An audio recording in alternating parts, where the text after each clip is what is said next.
આજના સમયમાં એક ઘરમાં બે ભાઈઓને સાથે રાખવા ખૂબ જ મુશ્કેલ છે. તો એવી કઈ શક્તિ છે જેણે પૂરા ગામને એક તાતણે બાંધીને બનાવી દીધું છે ગોકુળમય?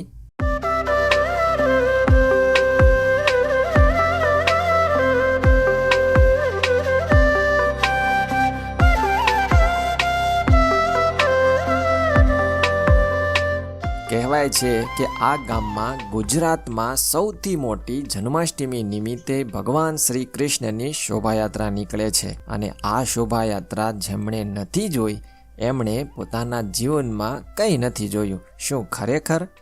શોભાયાત્રા માટે સૌથી મોટો પડકાર હોય તો એ હતા મેઘરાજા. મેઘરાજા 3 દિવસથી બંધ થવાનું નામ લેતા નહોતા. તો પણ શું કૃષ્ણ ભક્તો કાંઈ મેઘરાજાને થોડા ગાંઠે?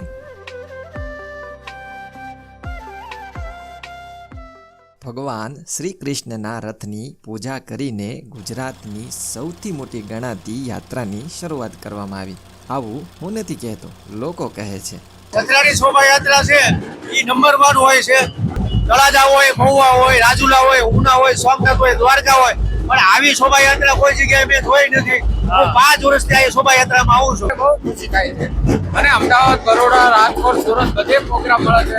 પણ હું હવે સત્રમાં મને મજા આવે એટલે હું આની સિવાય હું કોઈની તારીખ લેતો નથી. તો આવો નિહાળીએ સથરા ગામની ભવ્ય શોભાયાત્રા.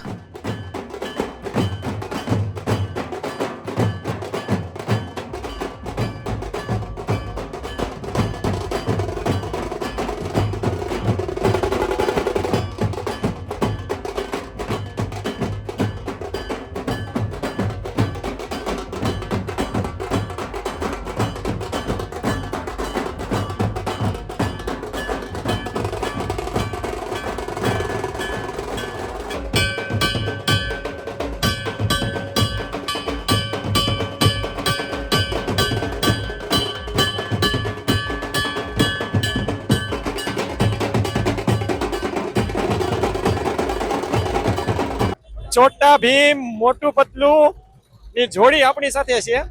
અને ભાઈ વરસાદમાં ધબધબાટી બોલાવે એક્ટરો પાછા નથી પડતા. કઈ ઘટવાનું નથી આ જન્માષ્ટમીની યાત્રામાં, બરોબર? આમાં શું કેવું છે તમારું? એક નંબર. ચલો આગળ વધીએ. ઓ ભીલા રાજા, વાહ ભાઈ વાહ.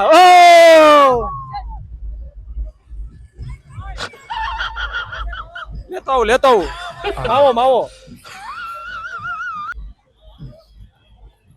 આ કઈ ટીમ છે? મોટું પતલું? હા, સાસા ચાસી ની જોડી છે આપણી. ઉતારી. એટલે આ ગ્રુપ કયું છે પૂછશે આપણે. આ તમારા કઈ રાસ?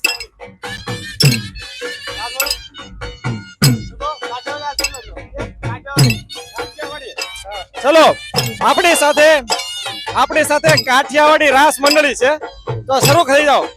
ઓ ભાઈ,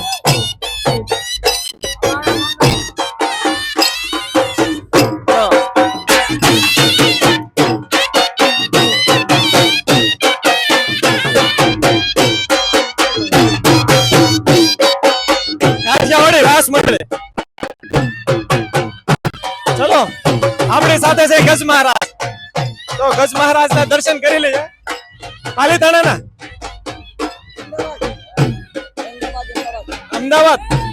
અમદાવાદ થી આવો.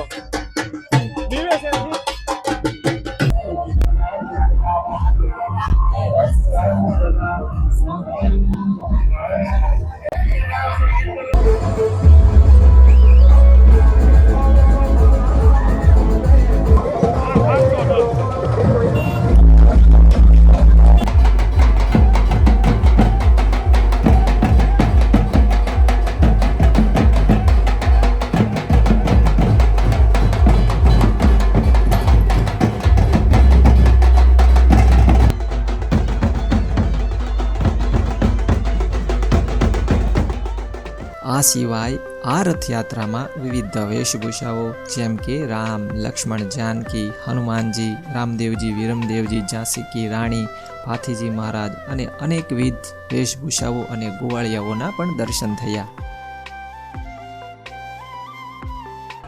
તો હવે ભગવાન શ્રી કૃષ્ણના જે મુખ્ય રથ છે ત્યાં આપણે દર્શન માટે જઈએ છીએ અને આપણી સાથે આપણી પૂરી ટીમ છે.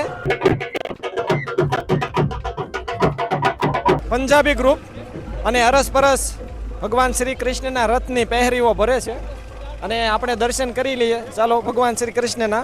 બોલો કૃષ્ણ કનૈયા લાલ કી જય.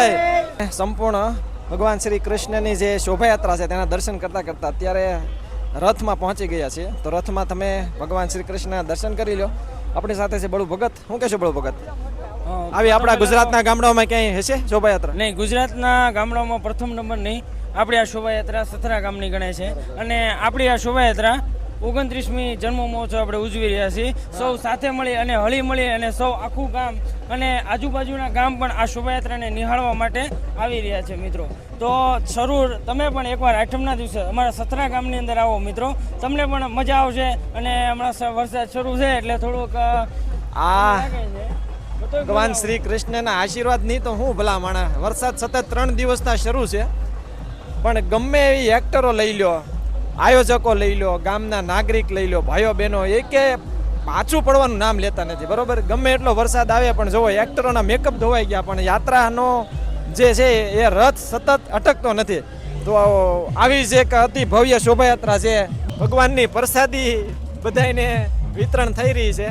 શું કહેશો સાહેબ આપણે ગામની શોભાયાત્રા વિશે? બધાને આવવાનું કહેવાનું કે નહીં? પાક્કું બધા આવો, આવતા વર્ષે ફરી પાછા મળીએ. બરોબર. તો અત્યારે પ્રસાદીનો રથની કમાન સાહેબના હાથમાં છે. ચલો, જય શ્રી કૃષ્ણ.